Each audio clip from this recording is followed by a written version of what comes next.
Murilo Rocha. 10h11, Murilo, bom dia. Bom dia, Sinine, bom dia, Luciana. Bom dia. Bom dia, ouvintes da Band News. A gente acabou de ouvir aí o Daniel Martins falando do fórum que ocorre hoje na Band News, a partir das 15 horas, com transmissão também pelo YouTube da Band Minas, né, onde vai ser discutida essa questão da competitividade e produtividade nessa indústria 4.0. Sininho, Luciano e ouvintes, tem dois assuntos interessantes para a gente discutir aqui hoje. O primeiro deles é essa batalha naval meio ridícula, né, entre o governo do estado e a prefeitura de Belo Horizonte pelos barcos na Lagoa da Pampulha. A gente já tinha falado disso aqui, essa questão da navegabilidade na Pampulha. Há estudos que indicam que a água já estaria própria para navegação. Um estudo independente diz que não, que a água continua poluída, muito poluída. Mas o fato é que a Copasa havia se antecipado, junto com o vice-governador de Minas, Matheus Simões, e falou que ia colocar um catamarã, vocês se lembram, na Lagoa da Pampulha, agora nos meses de janeiro, fevereiro e março, final de dezembro, janeiro, fevereiro e março, ia colocar um catamarã da Copasa, né, ali do governo do estado, para poder fazer essa navegação na Lagoa da Pampulha. Essa antecipação aí desse projeto irritou a Prefeitura de Belo Horizonte, que tinha um projeto também de navegabilidade, e o prefeito Álvaro Damião, vocês se recordam aí, pegou uma tábua, né, uma chata, que é para recolher lixo ali da Lagoa da Pampulha, e fez lá uma navegação experimental junto com alguns vereadores. Foi muito criticado pelo modelo ali do barco que ele navegou, falta de segurança, entre outras coisas.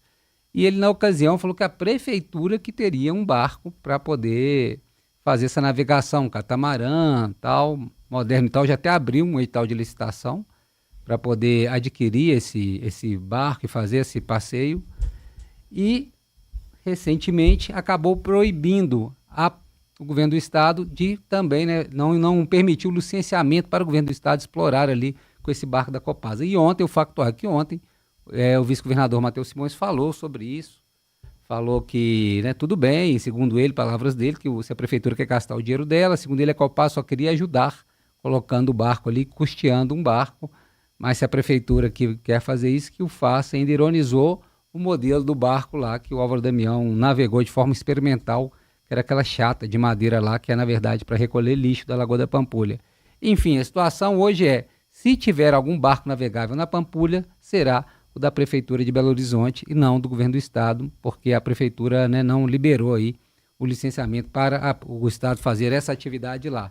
Poderia também ser os dois barcos? Poderia, né? Mas o mais importante, a gente tem falado isso aqui, e que está sendo, às vezes, deixado de lado nessa discussão, é a limpeza da Lagoa da Pampulha, né? As ligações de esgoto ao longo dos rios que jogam, né, dos rios, de córregos, que recebem esgoto de casas que não tem ligação correta de esgoto, né? Não tem tratamento ideal do esgoto. Em Belo Horizonte, em Contagem, maior parte em Contagem, inclusive. Então, muito antes de a gente ficar falando de barco navegando na Pampulha, a gente tem que cobrar diariamente da Copasa, da Prefeitura de Belo Horizonte, da Prefeitura de Contagem, essa ligação desses esgotos dessas casas, para que não joguem, né, água sem tratamento nos rios e córregos que desaguam na Lagoa da Pampulha. Depois que a gente fizer isso, aí a gente pode se orgulhar de ter um barco ali na Lagoa da Pampulha, né, com uma água, quem sabe um dia até para nadar, né, algum tipo de atividade náutica, né? Acho que não estarei vivo para ver isso ocorrer. Mas acho que o mais importante é isso, né? Acho que a discussão, a gente não tem que ficar perdendo tempo com essa discussão de barco, catamarã. Ok, se colocar, legal. Eu só acho que vai ficar, acho que até legal, bonito, turístico e tal. Mas o mais importante, que tem que voltar à discussão, é a despoluição. São as ligações de esgoto nas casas que jogam, né, hoje o esgoto sem tratamento nos rios e córregos que desaguam na Pampulha. Isso é o fundamental. Sem isso, é perda de tempo, ficar discutindo firula, sabe? Ficar se a gente vê o detalhe e se perder o todo, que o mais importante é essa despoluição. Outro assunto importante, aí eu acho que até surpreendente, tem sido a guinada que o governo de Minas deu nessas negociações do Propag, do pagamento da dívida do Estado. Quem está acompanhando está vendo, né? O governo antes, quando começou essas discussões, e várias entrevistas aqui, secretários, o próximo vice-governador Matheus Simões, falava-se do interesse da federalização da Codenge, e que era aquela que detinha lá a Codemig, que tem as minas lá de Araxá, de nióbio. Essa era o interesse do Estado no começo das negociações do Propag. Aí se incluiu a Copasa, falou-se em privatizar a Copasa, pegar o dinheiro e abater a dívida. A Assembleia autorizou essa discussão, não só autorizou, como está em pleno curso aí esse processo da Copasa, inclusive tirou a obrigatoriedade do referendo, começou a votar agora a questão da privatização da Copasa. Mas nesse meio tempo, o governo fez várias manobras aí, por exemplo, esvaziou a Codenge. A Codenge hoje detém só 5% da Codemig, que é essa empresa do Nióbio.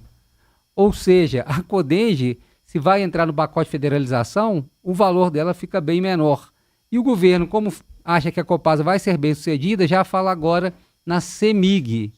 Ou seja, deu um cavalo de pau o governo de Minas nessa negociação, mas fez esse cavalo de pau, fez essa manobra sem consultar os deputados, ou pelo menos parte deles, inclusive o presidente da Assembleia, que ontem participou do mesmo evento que o vice-governador de Minas, um fórum promovido pelo jornal O Tempo para discutir as contas do Estado.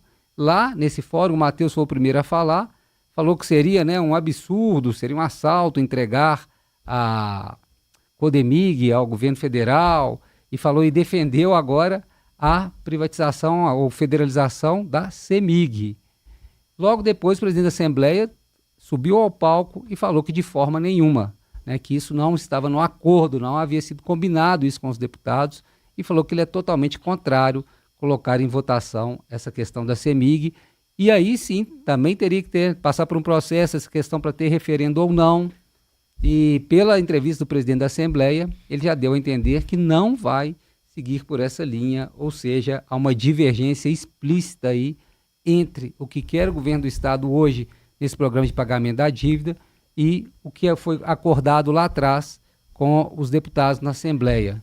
Então o governo pode ter dificuldades no andamento, inclusive agora desse projeto de privatização da Copasa, E para a gente que acompanha isso, para a mídia que cobre, para a imprensa que cobre, foi flagrante também essa mudança de discurso ao longo do processo de discussão do pagamento da dívida. A gente foi acompanhando aqui e nesse momento está todo mundo surpreso com essa mudança de discurso e com manobras aí, inclusive, mudando a participação da Codenge dentro da Codemig, enfim, a questão da valuation, e documentos secretos da Codemig, uma série de manobras que o governo fez e agora mudou, parece, sua orientação no entendimento sobre como deve pagar essa dívida do Estado. Mudou radicalmente o seu entendimento.